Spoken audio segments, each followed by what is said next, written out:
Okay.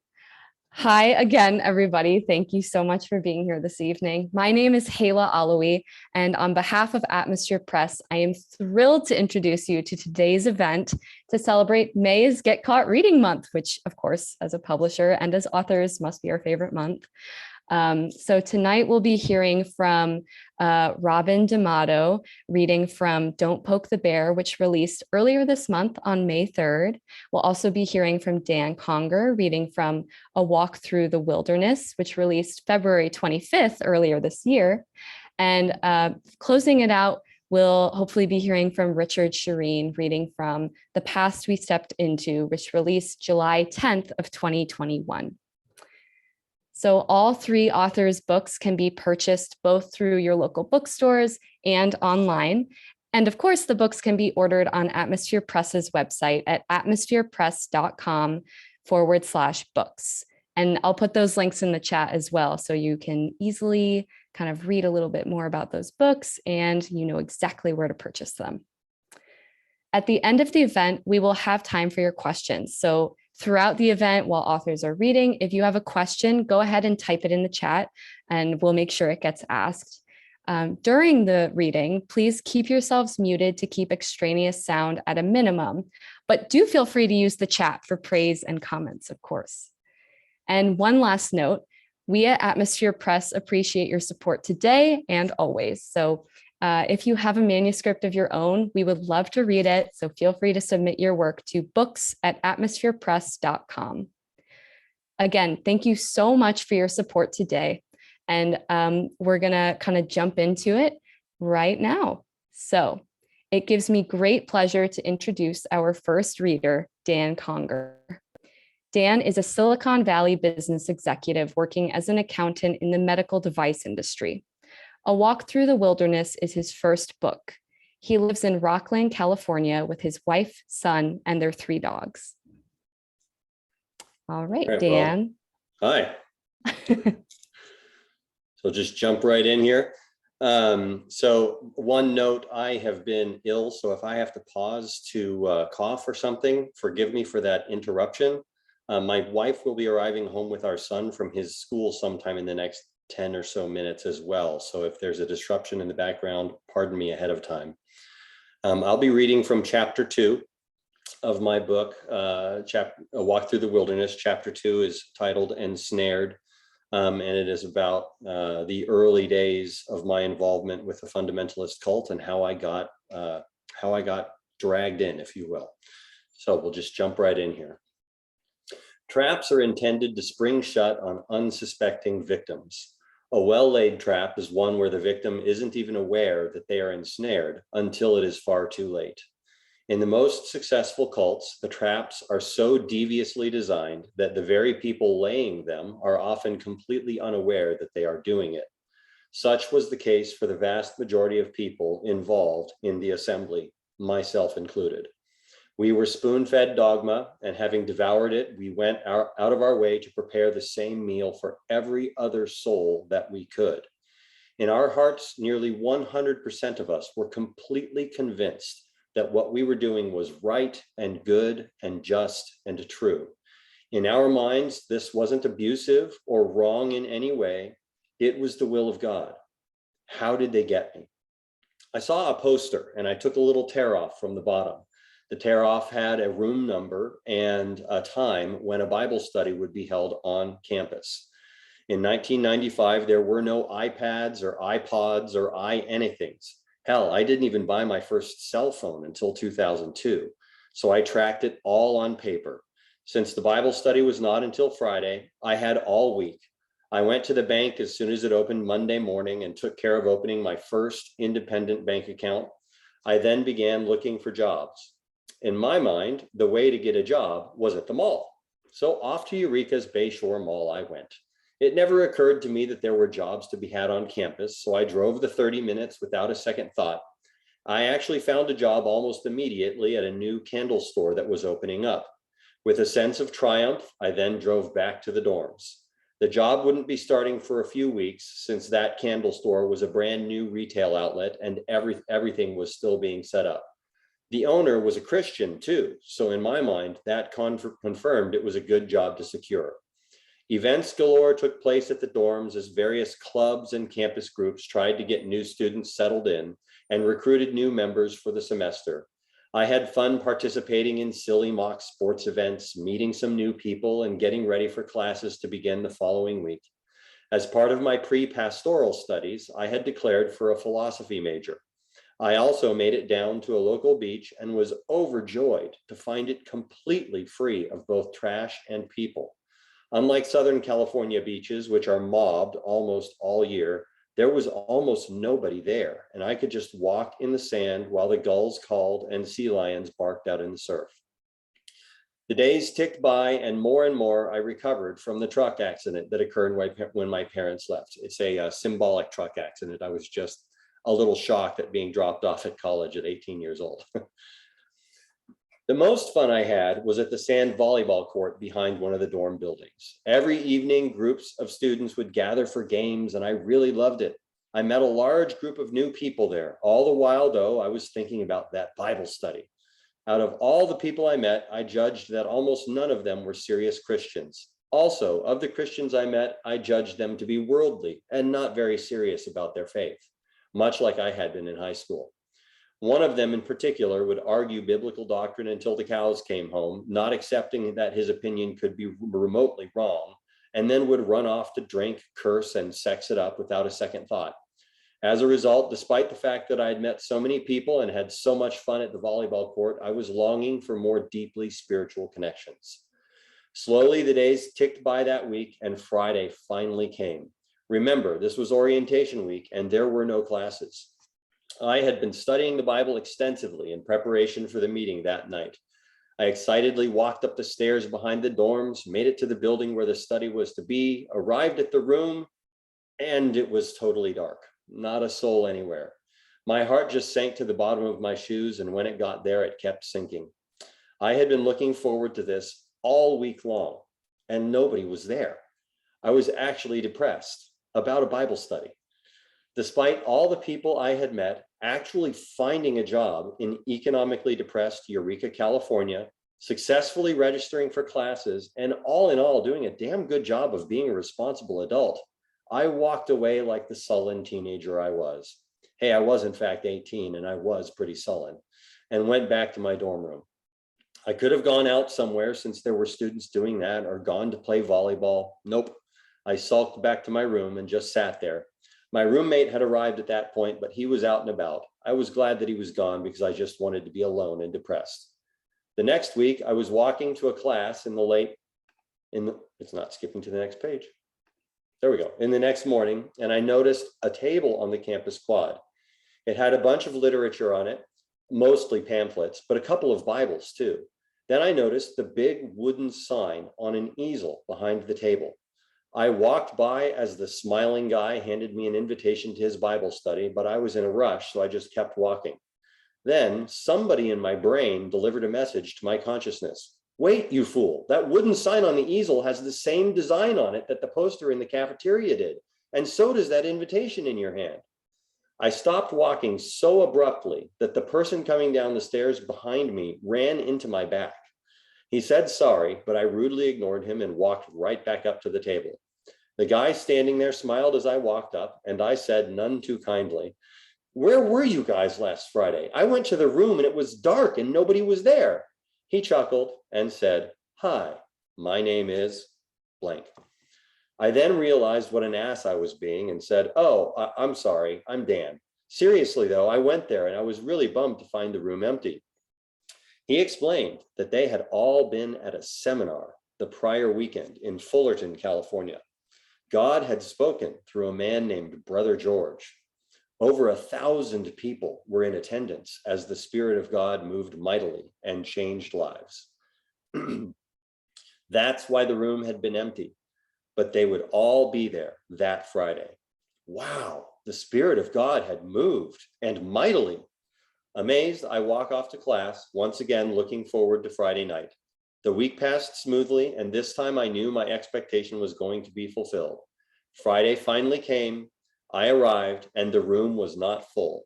There were about 10 people in a room that could seat 4 times that number. How am I doing on time, Hyla? Okay. I walked in with my memory full of proof texts that my 18-year-old self could use to argue my points and make sure this group had the right theology going for them. Because when you're 18, you of course know what's best for everyone. What's a proof text? In this context, it's a Bible verse or verses that are memorized in order to be used as ammunition to prove what one is saying is true. God had spoken to me about how things needed to be, and I was ready to teach them something.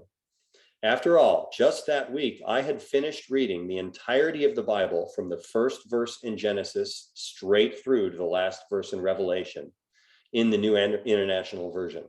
How many other people could say that they had read the entire Bible from start to finish? I had no idea what I was in for. Everyone had read their Bibles. Skipping ahead here. Every Friday that classes were in session for those involved with the college ministry, as well as every Thursday at the local meeting hall for everyone in the local assembly, we would all be expected to do a Bible study, and we might be called upon to share in front of everyone what we had learned for our study. We could be in the Old or New Testaments. We could be told that we would march through any book, genealogies and all, and that God wanted us to be good stewards of what he had given us.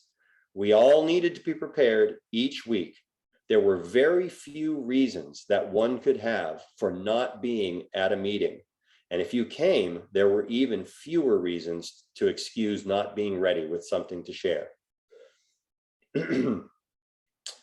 This was it. This was the group I wanted to be in. Every person there seemed to be serious about God. All of them were well versed in the Bible and ready to share what they knew with anyone at any time. These were Christians. I thought that my days of struggling alone for righteousness were over, for here was a group of people that would help me to be a new man and live a different life. I was invited to join them for their Sunday afternoon Bible study. I thought they just worshiped in the afternoon rather than the morning, but I was wrong. I went to the local Presbyterian church in the morning. In the assembly, you weren't invited to Sunday worship until they were sure you were a serious Christian. Sunday morning was not a time for visitors. It was a time for the Lord's chosen people. That's why I had no idea they even worshiped on Sunday morning. As I sat there that Sunday afternoon, next to the man that I had begun calling Shepherd, I noticed that there were families and that the children were all present in the meeting. There appeared to be no separate Sunday school or anything of that nature. There were mats on the floor for the children to sleep on or play quietly. Everyone was together, children and all, and there seemed to be an expectation and an excitement about the coming Bible study. As we began, the first shock I got was the singing. When we stood to sing, there were no instruments of any kind. The leader in the front just sang, and we all followed along. Even more shocking than the lack of instruments was how they sang. Everybody just belted it out. Good voice, bad voice, whatever. They all shook the rooftops. I'm sure people in neighboring counties could hear it all. Once again, these people had to love God. Look at the way they just poured themselves into everything with no reservation. And I think I will stop there because I think I'm probably at about time. Thank you so much, Dan. Our second author for the evening is Robin D'Amato. Connecticut-born Robin moved to New York City to attend New York University, fell in love with the city, and then never left. In 1984, she was introduced to the Macintosh computer and has worked in the publishing industry as a pre-press specialist ever since. She also spent several decades pursuing dance and choreography. Her first novel, Somebody's Watching You, won a 2021 second quarter Firebird Book Award for fiction. She currently lives in Manhattan's East Village with her 3,000 LP music room and her 2 cats. Find out more at robindamato.com. And Robin is actually recovering from illness, which don't worry, she's feeling much better now, but it did leave her with a persistent cough. So she very considerately wanted to spare you all from that. So in her stead, we'll be reading her friend Dushka Petkovich. So Dishka, go ahead and take it away.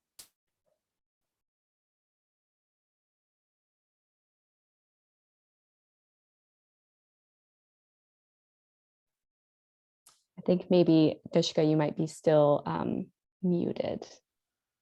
Just unmuted now, sorry. You're all good. Okay, now I'll be reading from Don't Poke the Bear. It's a Sex in the City for real people, with no fantasy shoe collections, no money for fabulous restaurants, and no access to the hottest clubs.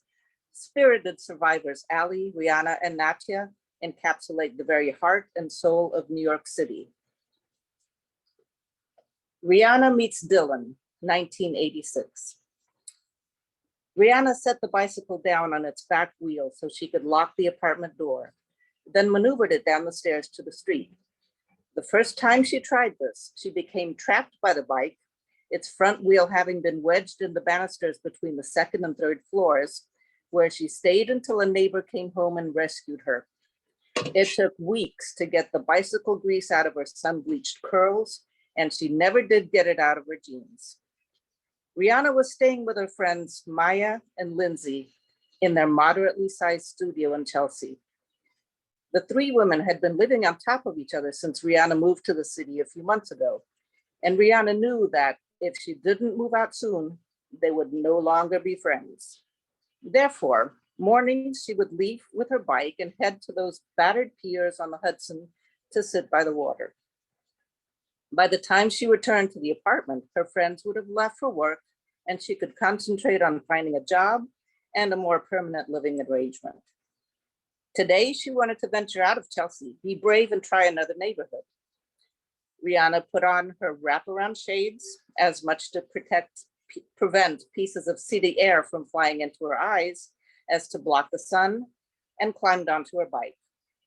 She headed down 7th Avenue with the flow of traffic, passing an array of restaurants, newsstands, bars, mom and pop storefronts, various apartment buildings, and row houses.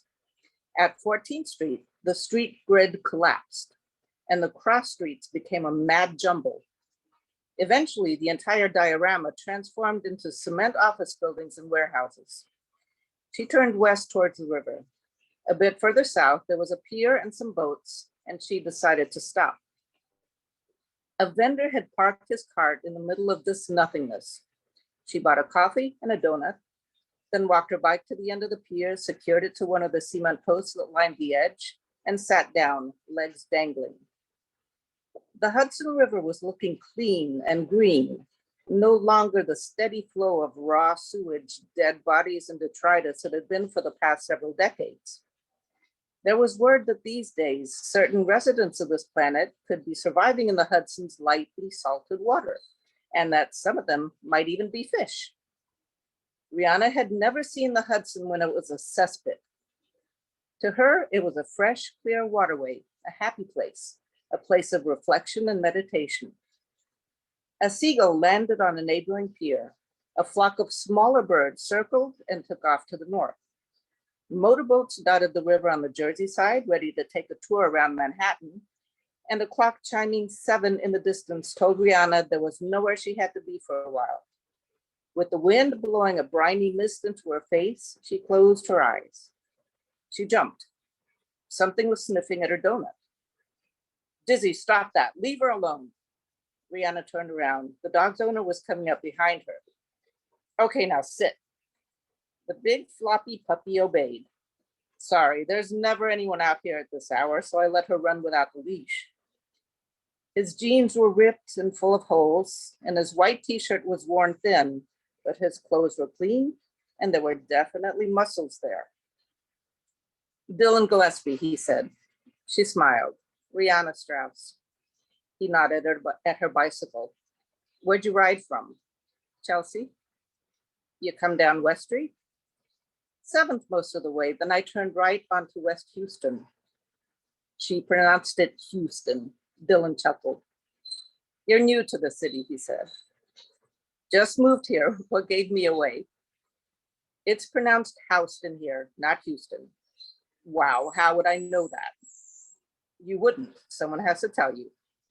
Well, it's spelled like house, not Hugh. Maybe the rest of the world's got it wrong. Are you sure you just moved here? Because you think like a New Yorker. Dizzy started whimpering. Okay, Dizzy, stop that.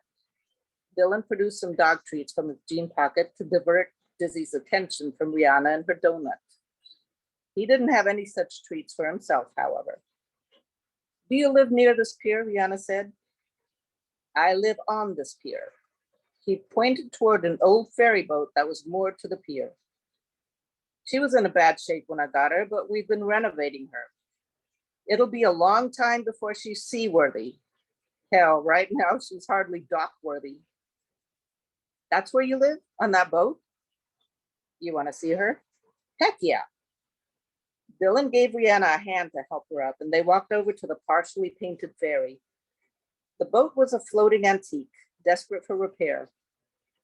Most of the windows in the main deck were blown out. Rihanna could see two men on the upper deck, hammering and sawing.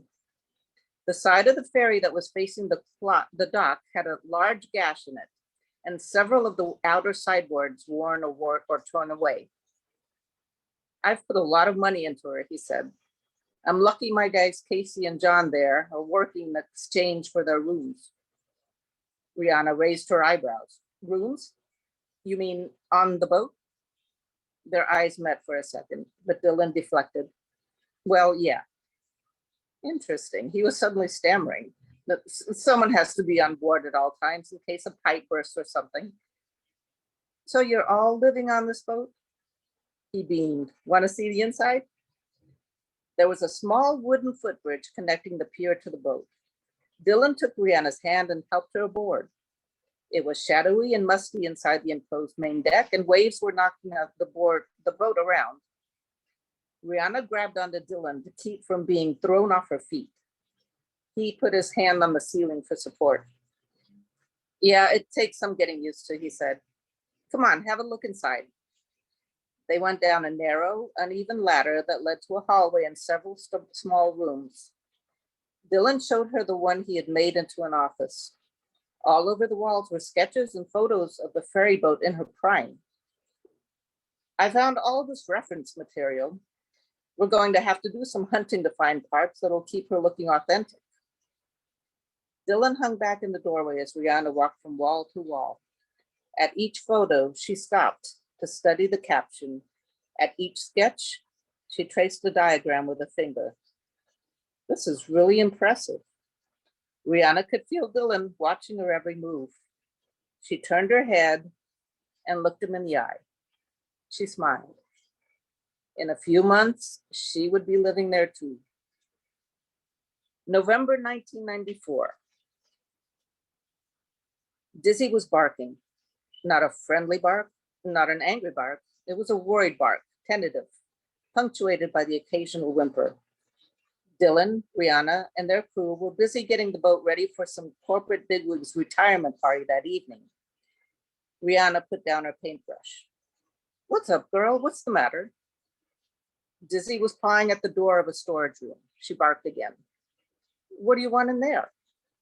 She opened the door, screamed, and slammed the door shut again. Dylan was on the upper level clearing off piles of tree branches that a storm had deposited there the night before. He called down the stairs. Everything all right down there? Dylan, we have rats again. Really big ones. He climbed down the stairs to investigate.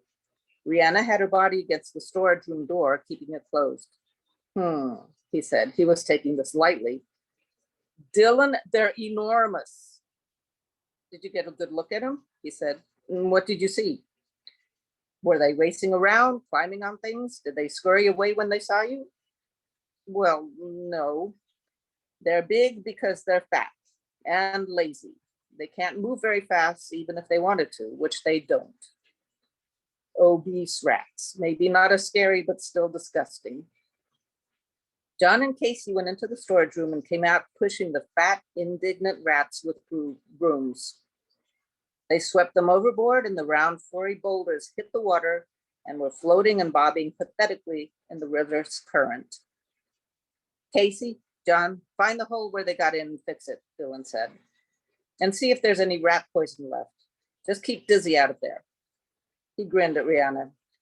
Can't have chubby rodents lolling around when our rich clients get here.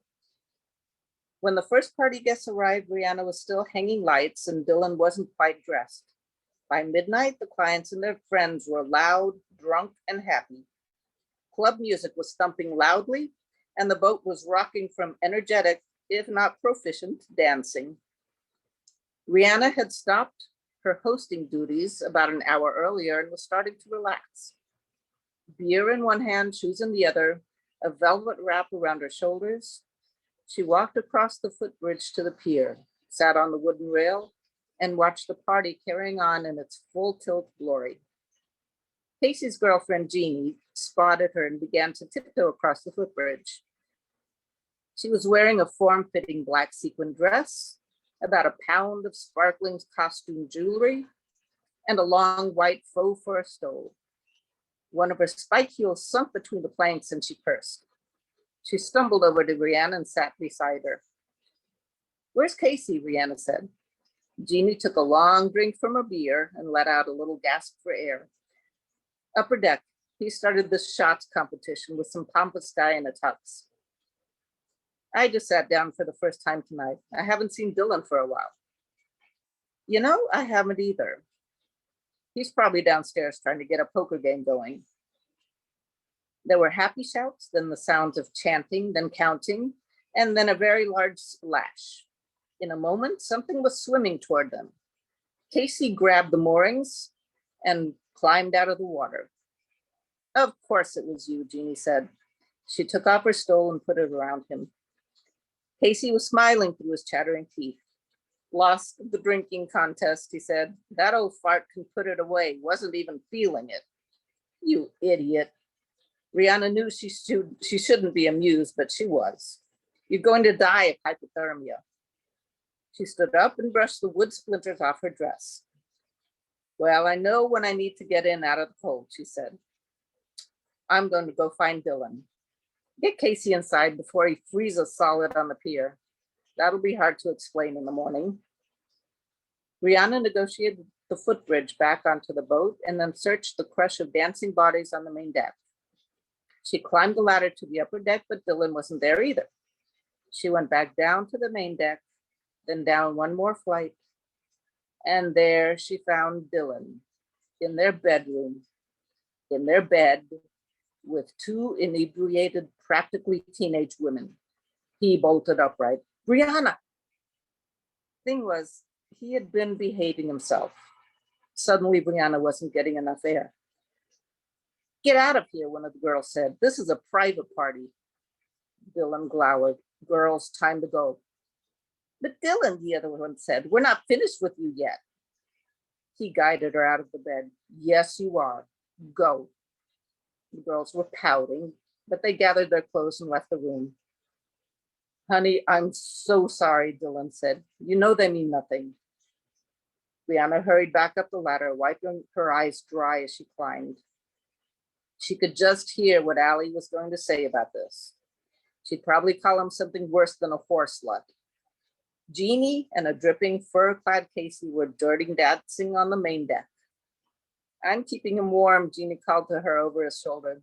Hey, did you find Dylan? Yeah, downstairs.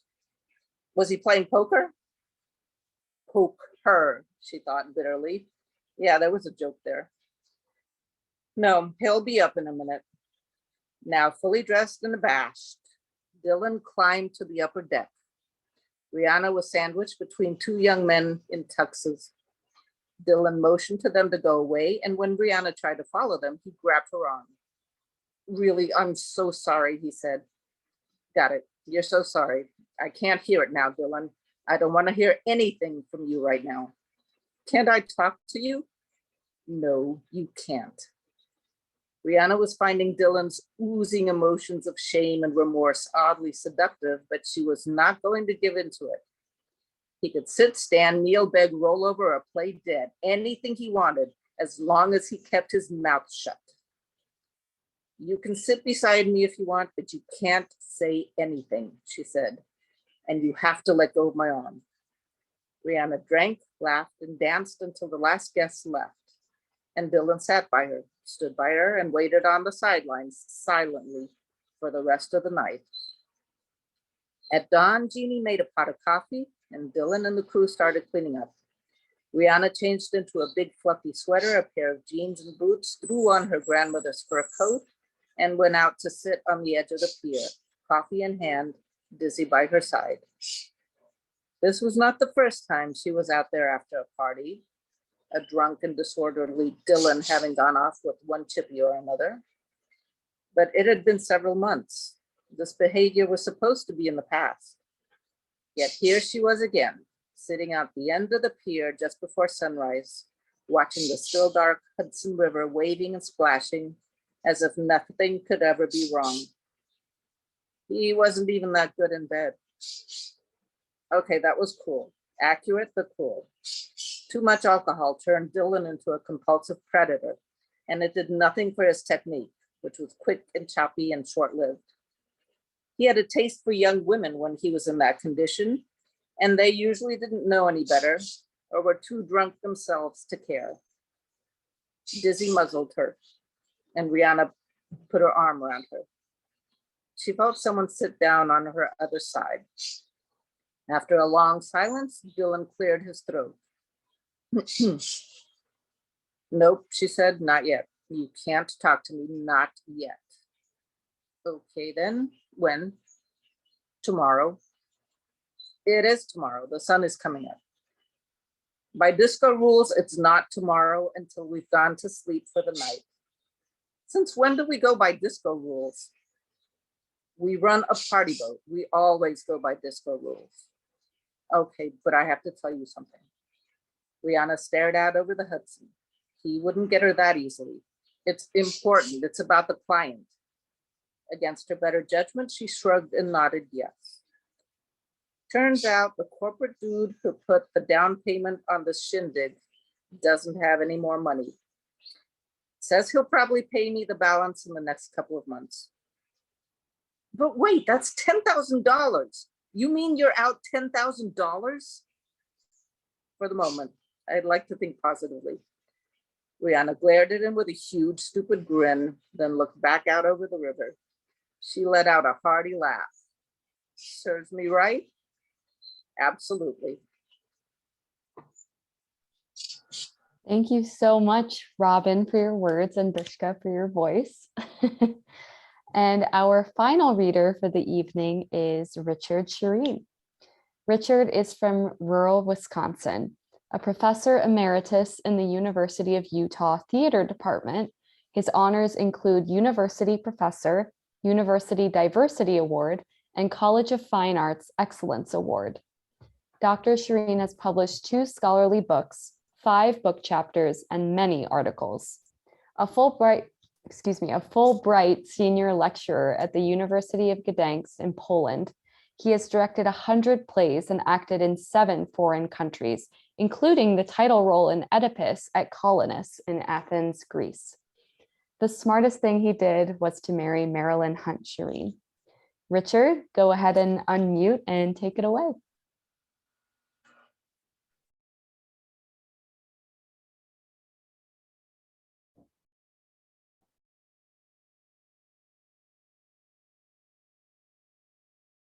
I think it's possible you might still be muted, Richard.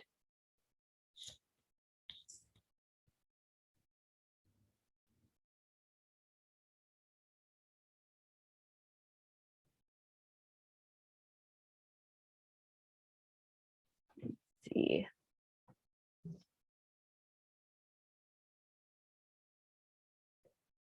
Richard, I think you're still muted here. So I think if you go at the bottom left of the Zoom window, there should be a little microphone symbol. You can just, I think it says mute under it. Oh, there we go. How are we doing? There you are. Okay, great. Great, great. Well, I was trying to speak loud enough to go to America, so. Okay. This is Clothesline, chapter 12 from the book, The Past We Step Into. I should have known that I'd find you out here. Rick didn't have to turn to identify the voice. It was a crisp and bright late October Sunday, pleasant enough in the sun and out of the wind, but with a morning chill forecasting the death of Indian summer. At this time of the year, when he was a boy, the corn shocks would already be standing in the field and the garden stripped down to a few huge pumpkins. He could smell the changing of the seasons, and as he hung the laundry on lines which stretched from the grape arbor halfway past the garage, the sheets rippling in the breeze looked like strolling nuns. You should take one of your famous photographs. Do you still have a camera? No, Rick answered. I stopped taking pictures when there were no people in them. I like the photos in my albums to be able to talk to one another. She would be standing in the driveway where they had had so many conversations before. Funny he hadn't heard the car. She would be dressed for the season with an orange sweater and a plaid skirt setting off her red hair. Her sense of style was impeccable. The only item that hadn't fit was him. Poor you, she mocked him gently. You still air the sheets every week? I'd imagine you'd given that up by now. But perhaps you have the same reason. The truth is, I'm just a creature of habit. Once an idea gets in my head, I never let it go. Rick studied the battered edges of the bedspread that he was hanging. It should be replaced, but then no one but him ever saw it. I appreciated your thoughtfulness, you know, because of my allergies. She went on when he didn't respond. How is Boots? Boots had been Lynn's last cat. Emaciated and bedraggled, but purring, she had rubbed against Lynn one April as she planted beans in the garden on the other side of the clothesline. The wavy rows, maturing later on, were a sign of their courtship. In the house that afternoon, Lynn had confronted Rick with a question that was also a conclusion. When a cat kisses you in the bean patch, you have to keep it, right? When Lynn's head no longer occupied the pillow opposite Rick, Boots had taken her place. Now the cat was buried in the empty garden. Rick still made up the bed with two pillows, another habit. Long gone, I'm afraid, to a better place with carpets of catnip and scratching posts that are the legs to the throne of a god who never sniffles.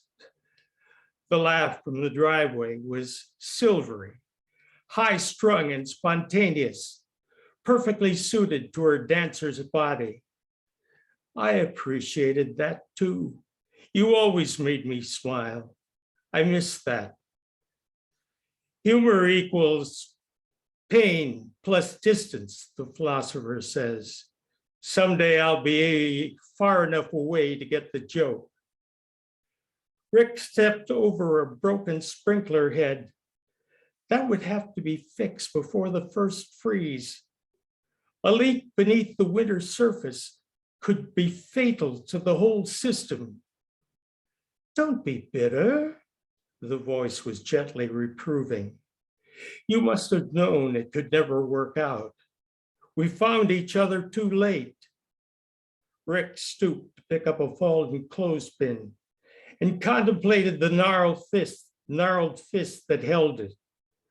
When had his hands become his father's, he wondered. If you will recall, he countered, we were never free at the same time, though we might have been. Her attention had shifted at the far end of the lawn. What happened to the other pine tree? They had been gifts from her own backyard, seedlings that had arrived in 2 huge cardboard pots. I had to cut one down. They were too close. Their root systems were twisted together. Allowed to grow, they would have gradually killed one another. You did the right thing. I would have hated to see them still standing there, both dead. This way I can look at the healthy tree and remember when they were young. What is that higher green plant interlaced through the branches? Rick shivered. A harsh wind was blowing in from the north. Perhaps this had been the wrong day to hang out the laundry. There's a grapevine on the fence which divides the lots. Early on, it began using the tree as a trellis, and now they can't be separated. She laughed again. How Dionysian. Vine leaves in the hair of a tree that is always green. You must have to be pretty dedicated to fight all that prickliness for the grapes.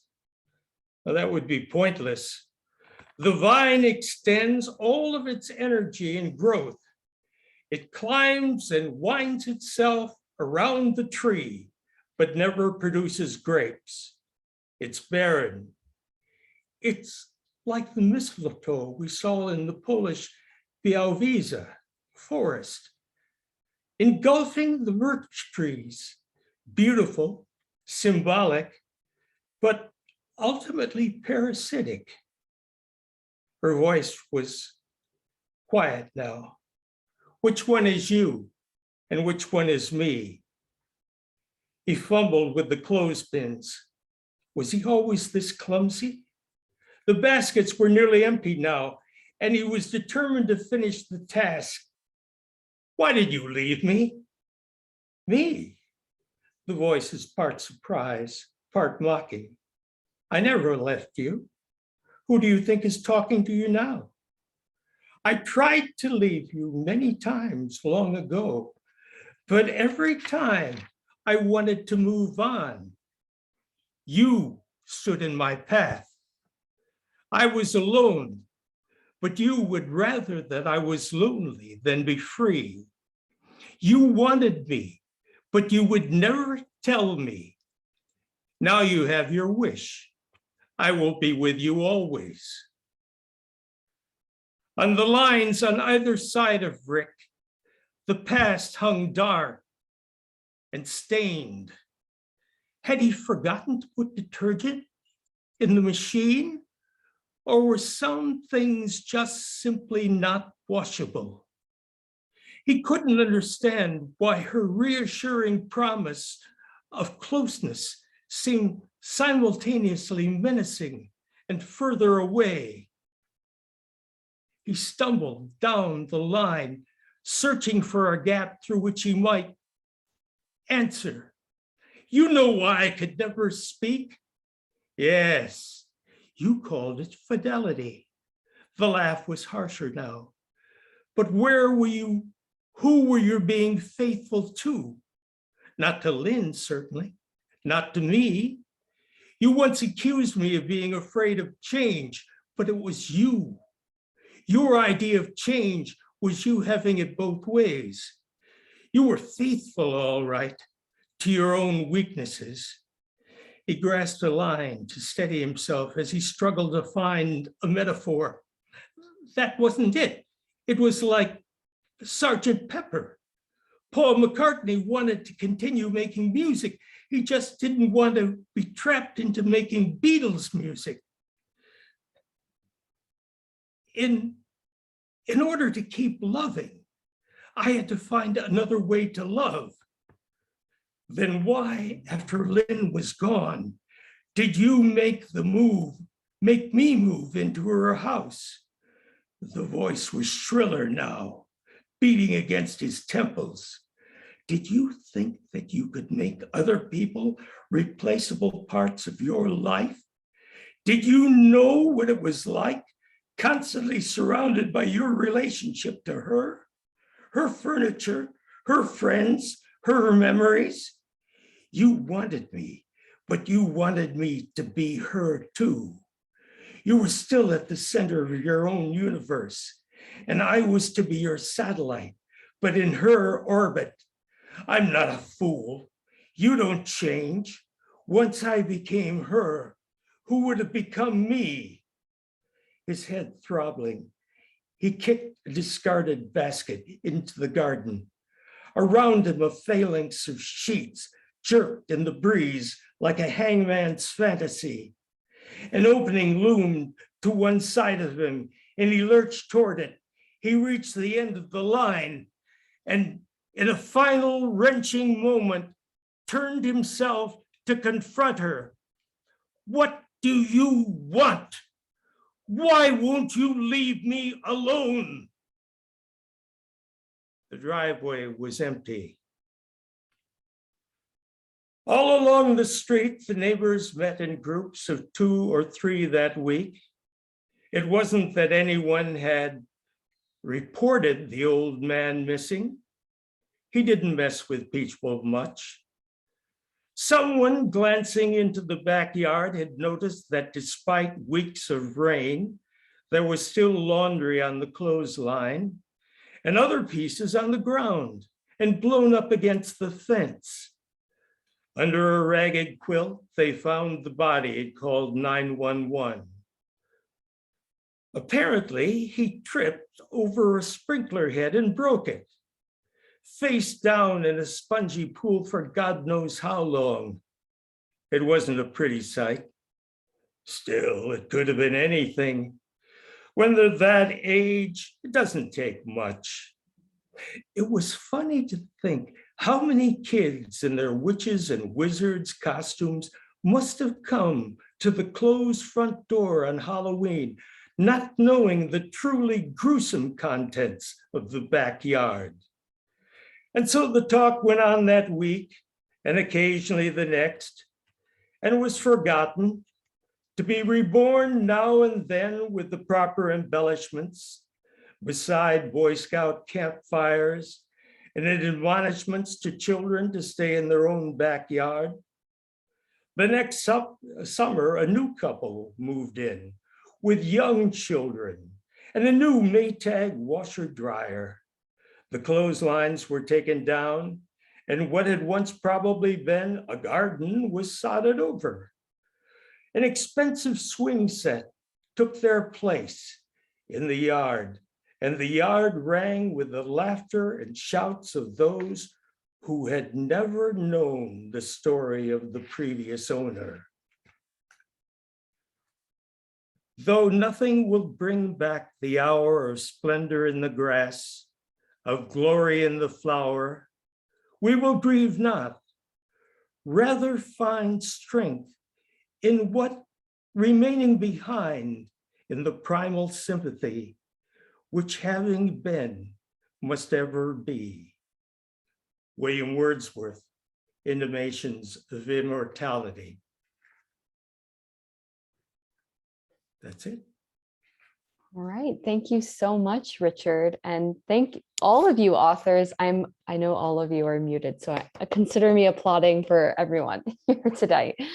So we have like 5 to 10 minutes here for an audience Q&A. So if you have a question, go ahead and drop it in the chat, including authors if you want to ask each other anything. And I will make sure those questions get asked. While we're waiting for people to get typing, I actually have my own question that I'd love to ask all of you. I'm curious to hear, because you all have such different books. We've got nonfiction from Dan and fiction from Robin, and we could say autofiction even from Richard. So I wanted to hear from each of you. What was it that actually moved you to finally actually sit down and write your stories, no matter the genre? What was that journey like? Well, I'm willing to start. Go ahead. Probably because I'm the oldest. And after everyone of my generation died away, I started to write stories about them, not necessarily using things that they had done, but putting them in situations in which their personalities might be visible. And so that's how I got started writing. And that's probably how I continue until I run out of personalities to write about. Mm. I guess I'll jump in next. So during the long process of recovery from my involvement in that cult, my personal evolution took many, many stages over many years. And I did quite a bit of journaling through therapy sessions and on my own to ask myself the questions of why I had done what I did, why did I believe what I believed, and why was I changing?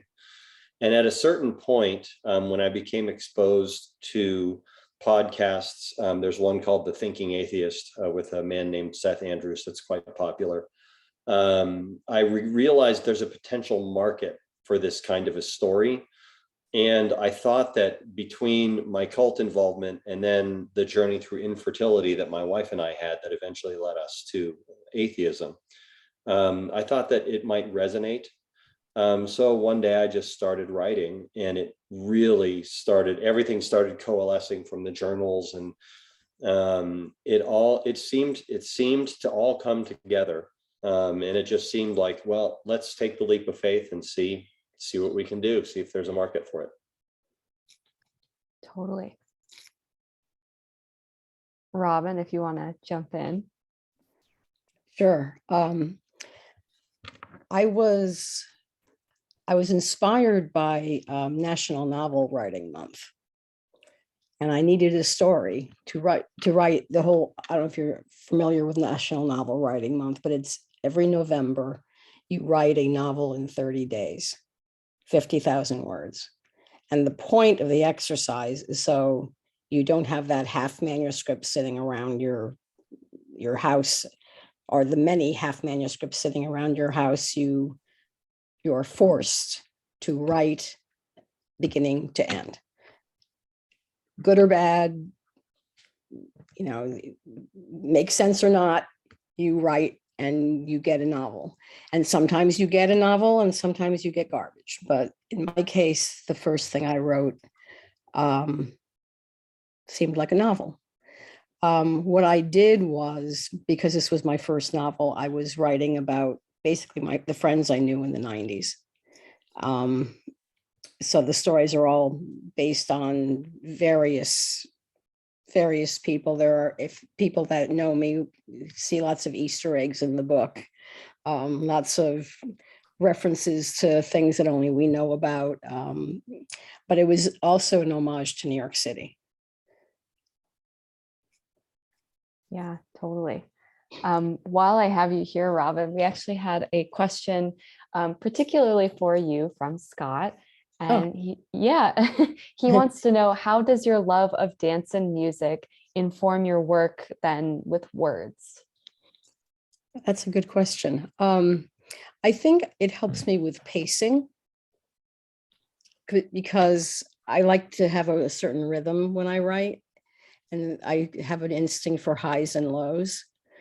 I think, and also, of course, this is my second novel, and both novels have a heavy music theme. And I think that it's because I was so influenced by dance and music that comes into the writing. But I think definitely the pacing, the way the story moves, I think is like a song. Oh yeah, that's a great way to put it. Especially, not necessarily with the lyrical component, but also that could, be of consideration too. So I think that's a great way to put it. We have a question from Nick and Kat for all of the authors. What advice would you give someone trying to pen their own novel, or someone who is starting out in their writing career? If anyone wants to jump in on that to start. Well, there's always the advice that Wallace Stegner gave, and he was a Pulitzer Prize winning author from Utah, where I live right now. And what he said is, you take your life apart and you put it back together in different pieces. And that not only is fiction, but as he said, may be stronger than the original reality. So that's one way of dealing with it. I think you have to use what you know. I guess maybe if I was a bigger fan of science fiction, maybe I might think differently, but I think even in that, you use what you know. Yeah, I would say start writing short pieces, because if you've never sat down and written a really, really long work, you realize at a certain point that you can lose your own train of thought. You get lost in your own writing, if you will. So if you start writing shorter stuff and then write something a little longer and then write something a little longer, and maybe you can train some of those stories together over time, that might help. Because like early on when I started writing my book, I got very, very lost in it and had to go back. So start small. I think that's really good advice. I definitely got lost when I wrote Don't Poke the Bear. I had no idea what I was doing. I just started writing. Yeah. And it's true that I used to write short stories all the time. So the writing process was in me, but I could never write the full novel. And I think that's part of it. And I think what I said earlier about keeping going, like a lot of times you edit yourself into a corner and you can't move forward anymore. Especially with fiction. I'm not sure about nonfiction. I think nonfiction to me sounds harder because there's so much. Whereas as you're making it up as you go along, you can keep it on the straight and narrow. So I'm not sure about nonfiction, but with fiction, if you definitely keep moving forward, keep writing, and you can always get rid of stuff. It's not like it has, once you put it on the paper, you have to keep it.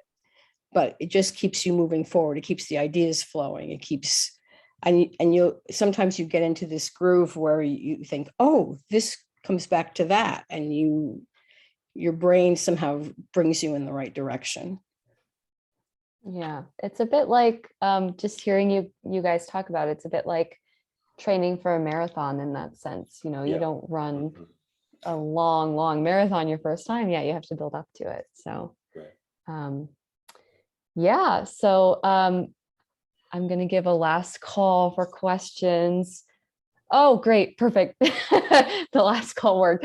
Dan, we have a question for you from Jane and Dave. They're wondering if you were influenced by other books on a similar topic.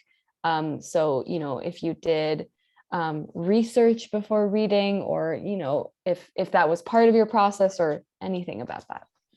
Well, so as I mentioned, I had journaled a lot over the years of recovery. So I had a lot of material to work with. It was just a question of how best to put it together. I also had read that if you're going to write a memoir, which is what mine is, you need to be brutally honest. So I throw myself under the bus in the book many, many times. But yeah, so as I was considering whether or not to actually pursue publishing the book and whether or not there was a market, as I mentioned, I had come across many years ago the Thinking Atheist radio broadcast, and Seth Andrews has written his own memoir called Deconverted. And when I read his book, that is one of the things that made me realize, because it did quite well. He self-published. And that is what made me realize there is a market for this. And so I think I can do this. And then he actually produced a little 7-minute video of me talking, and then he edited it together. That did very well on his podcast. It was very well received. And that video actually is what convinced me that my memoir might have a market, is how well that little 7-minute video was received by his podcast audience. So yes, I did in fact look into similar stuff written by other people. as a way to gauge whether or not this story should be told or could be told in a way that resonate with people. Yeah. Well, it's getting close to that time now. So I just want to say again, thank you so much to the three of you and to Dushka for reading. It's always so nice to hear from such different and unique titles in one place, because, you know, what brings us together is we all love to read and we all love to write. So thank you so much to Richard, Dan, and Robin for your words and your brains and your generosity tonight. And thank you to everyone for being here with us to celebrate these fabulous authors. In my opinion, the best way to celebrate May's Get Caught Reading Month is by supporting independent authors. So don't forget to order The Past We Step Into, A Walk Through the Wilderness, and Don't Poke the Bear from the links in the chat. Please also consider checking out atmospherepress.com to browse our new and forthcoming releases, to sign up for our email newsletter, or to submit a book manuscript of your own. You can feel free to submit your work to books@atmospherepress.com and let us know that you attended today's event. We look forward to hearing from you, and that's it. Have an exciting and literary close to the month of May, everyone. Thank you. Thank you. You.